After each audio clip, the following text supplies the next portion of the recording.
Hello.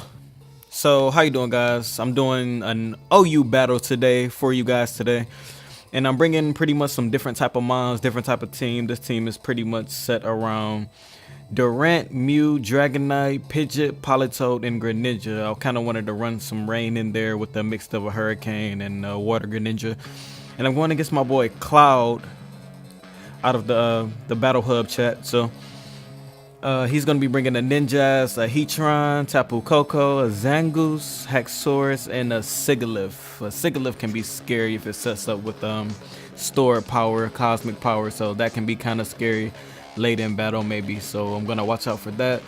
As first turn, I will be leading off with Mew. He's going to be leading off with the Ninjas. He's going to be doing a Swords Dance, pretty much setting up on me, and I'm going to be setting up with Stealth Rocks.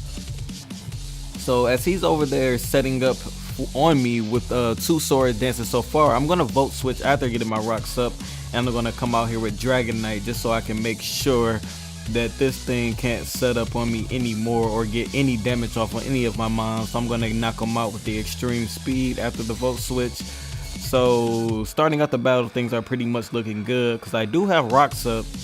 And I pretty much got him down to 5 mons already without losing any health on any of my mons. So as he brings out the Haxorus, I was not expecting this thing, even with my multi-scale, to even do maybe half damage. But with Life Orb and Outrage, Haxorus just straight knocks out Dragonite straight through multi-scale, not even mattering. So I am going to be able to come in and get a revenge kill with my Greninja.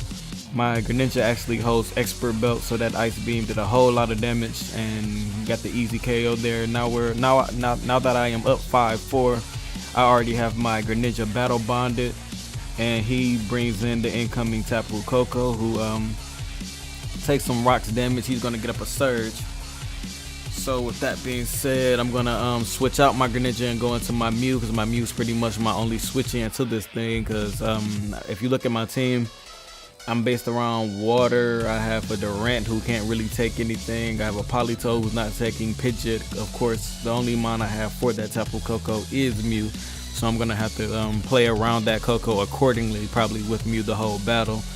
So as he brings in his Heatran here, I'm going to Volt Switch into my Politoed to actually get up this rain. So Politoed's going to be getting up the rain, and Heatran is going to be he's going to Toxic me. And that's it's fine actually, because my Politoed is pretty much here to just get up rain and maybe get off some good damage on a Heatran, or maybe a Zangoose or a Sigilyph, maybe, you know, just because he in the rain he pretty much does a decent damage, and Politoed actually does have pretty much good special defensive bulk, I want to say. But as he brings back in the Tapu Koko here, I'm gonna switch out and go into my Mew. My Mew, like I said, he's the only thing I have to take anything from this Tapu Koko and pretty much live. So I'm going to bring in Mew here, and at this point Mew's down to only 61 in health, 61 HP in health, so he's actually going to go down. So I lost my only potential switching into this Tapu Koko. So I'm going to bring out my Durant here.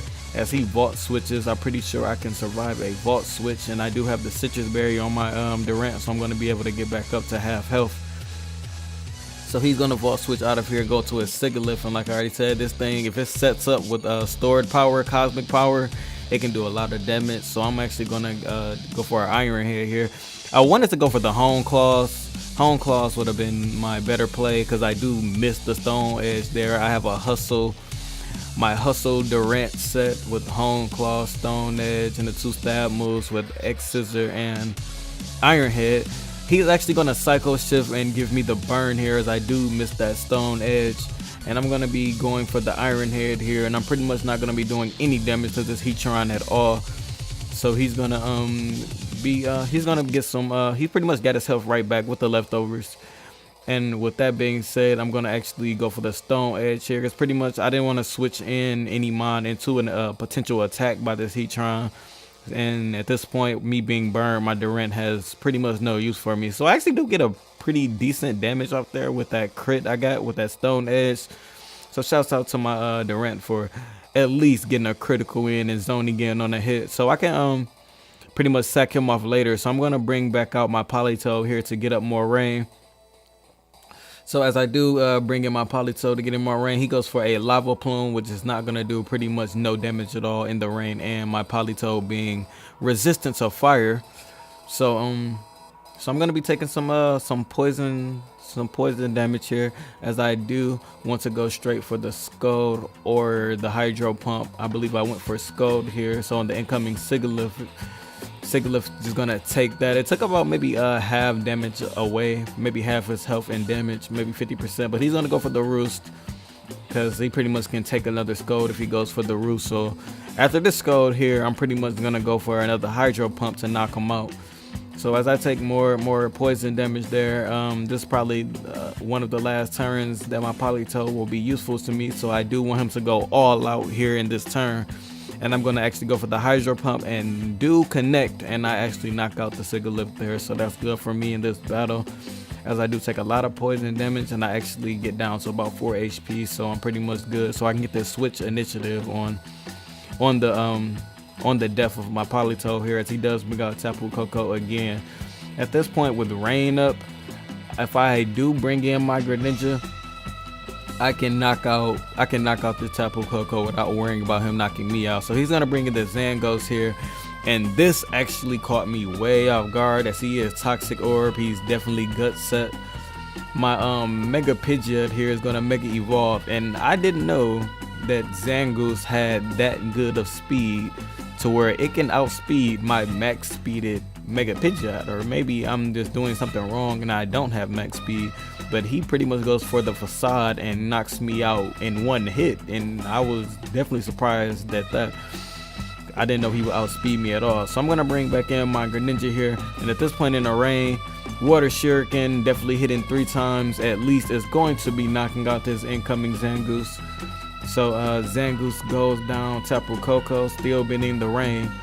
There is no way he's gonna survive, even no way near 3 Shurikens. So I'm gonna actually knock him out with 2. So that's very much fine for me there. And as his last Pokemon is and will be this Heatron here, there's no way his Heatron's going to be surviving a Water Shuriken, even with the rain going on. Of course, Heatron being super, or taking super effective damage from this Water Shuriken, he's going to go down.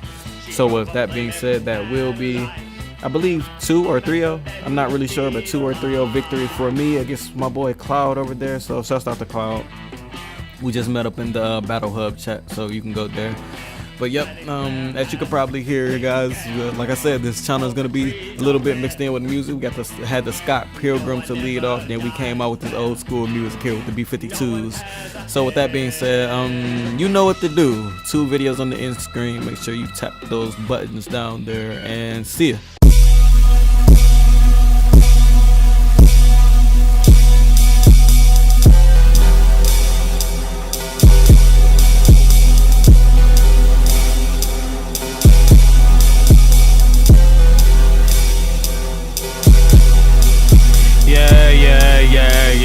Yeah.